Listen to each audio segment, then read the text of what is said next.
This Pokemon Go update just changed the game. You can now track specific Pokemon and get detailed battle data right from your Pokédex. No more guessing type effectiveness, no more manually checking move sets, it's all right there. But there's a catch. I'm going to tell you what that is and also break everything down so you can take advantage of these game-changing features. The first feature we're going to cover is the new battle data that's now available in Pokemon Go. So if you go to your Pokédex and select any Pokemon, I'm choosing one of my favorite Pokemon right here, Toxtricity. We're looking at low-key form here. If you look towards the bottom to the right, you'll see a tab called Battle. If you tap on that, you'll see new information there like type effectiveness. Previously, this was not available in the game and you had to depend on third-party websites such as Pokemon Go Hub to be able to look up stats for Pokemon and look at things like type effectiveness, whether it be resistances or weaknesses, things like that, in order to determine, if your Pokemon's going to be a good fit or not, and like playing your battle teams for whether you're doing raids or max battles, things like that. So now that information is actually right here in your Pokédex within Pokemon Go. For example, as you can see for Toxtricity right here, its type effectiveness, it's an electric and poison type Pokemon. It resists fighting, flying, poison, bug, steel, grass, electric, and fairy type Pokemon, and is weak to ground and psychic type Pokemon. This right here is a game changer for those that may have a little bit of trouble remembering what types are good against other types,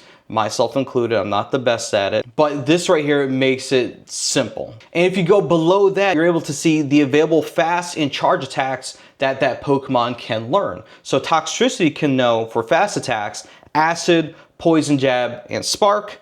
And for charge attacks, Power Up Punch, Acid Spray, Discharge, and Wild Charge. You can see the different damages that they can do. And for the charge attacks, you can see how many bars the different charge attacks actually have in order to power up and set that move off. Switching to a different Pokemon, Skeledirge, for example, it just had a Community Day, meaning it has a move that it can only learn either on Community Day or with an Elite TM. And if you happen to scroll down to the fast and charge attacks, you can see that there's a special section for moves that can only be learned via Elite TM. Switching over to Charizard, we'll scroll down to that same section, look at the fast attacks, and we can see that there's 3 moves that can only be learned via Elite TMs for fast attacks. So already we can see that this feature is rich with information, and that'll be helpful to newer trainers and expert trainers alike. This will also be valuable to those that are maybe newer or trying to become more experienced with PvP and trying to remember the movesets that different Pokemon have and also their weaknesses. Not exactly my wheelhouse, but if you enjoy PvP, let me know in the comments how useful this feature might be to you. A cool update in the future I'd like to see is when you're in a lobby preparing to do either a PvP battle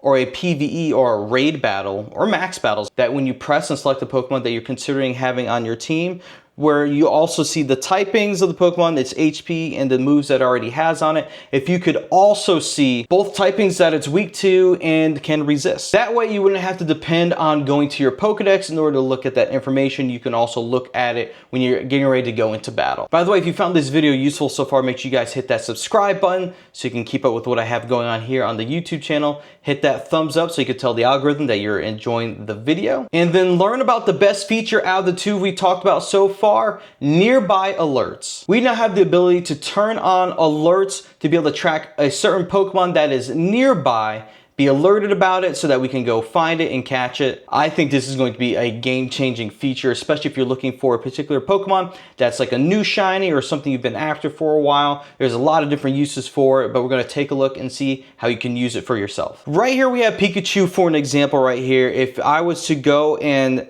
tick that alert button from off to on, it would look something like this. It says, uh-oh, you already have an alert set for unknown.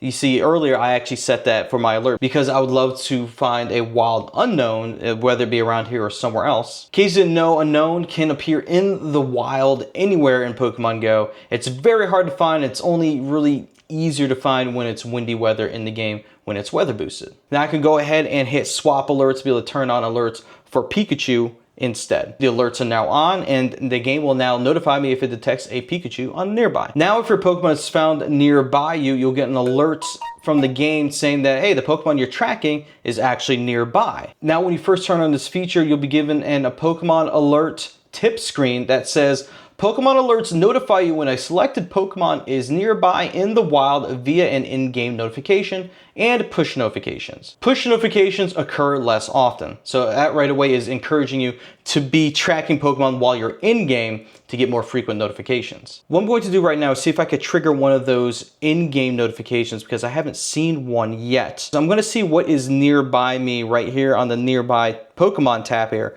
And I see there's several options we could choose from. I'm actually going to choose Froakie because it evolves into one of my favorite Pokemon, Greninja.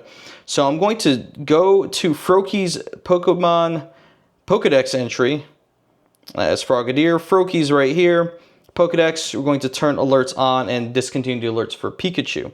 And what I'm going to do is I'm going to just close the game out and then restart the game and see if that'll trigger an in-game notification as soon as the game launches. All right, we're back in the game. It says at the top of Wild Froakie's nearby, and it says exactly where it's at. But there you have it. The alert actually works. And if you really want to trigger it right away, just select the Pokemon you want to track, restart the game, and then the alert will appear right up at the top. And look, there was a Froakie right here anyway. It was right in front of my face. When your target Pokemon is nearby and can be seen on the Nearby tab, it'll have a notification icon on it symbolizing that it is the Pokemon that you're currently targeting. Tapping on the Nearby notification will then bring up the current Pokestop the Pokemon is currently residing at. And if you want to know how to get there, just press that little button right there with the 3 footprints, and it'll show you exactly where that Pokemon is. The same thing will happen if you select that Pokemon from the Nearby tab and also press on the 3 footprints. If you're having trouble trying to figure out which Pokemon you should use this feature on, consider using it for trying to find Wild Unknown,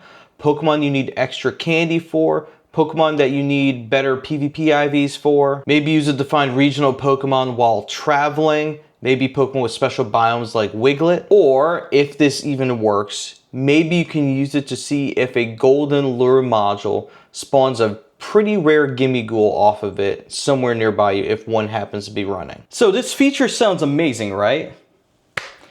This is where the catch comes in that I mentioned earlier. This feature can track every Pokemon except for 5, and you may not like this. You cannot track Ditto, Zorua, Zoroark, Kecleon, or Smeargle with this feature. Now Smeargle, I understand you only can attract Smeargle by doing a snapshot and getting a Smeargle photobomb in order for it to appear in the game. However, how nice it would be to be able to track down Ditto, Zorua, and especially Kecleon, because they're tough to find already, and I still don't have the shiny. I'm still looking for a shiny Kecleon. I'm sure this was intentional. I just wish consideration was taken for those Pokemon so that we could find them and make it a little bit easier to be able to hunt them. Niantic is probably just going to keep those separate from this alert feature so that they're so fun and challenging to be able to find when you're hunting. I know how you guys feel about it. I wish they would incorporate that as well, but who knows, they might take special considerations for the future. Let me know what your thoughts are about the features in the comments. What's your favorite feature? What do you think you'll be turning your notifications on to be able to hunt for in Pokemon Go? And if this makes playing this game any easier for you, I would love to hear your thoughts. But for now, peace, thanks for watching, and I'll see you guys in the next one.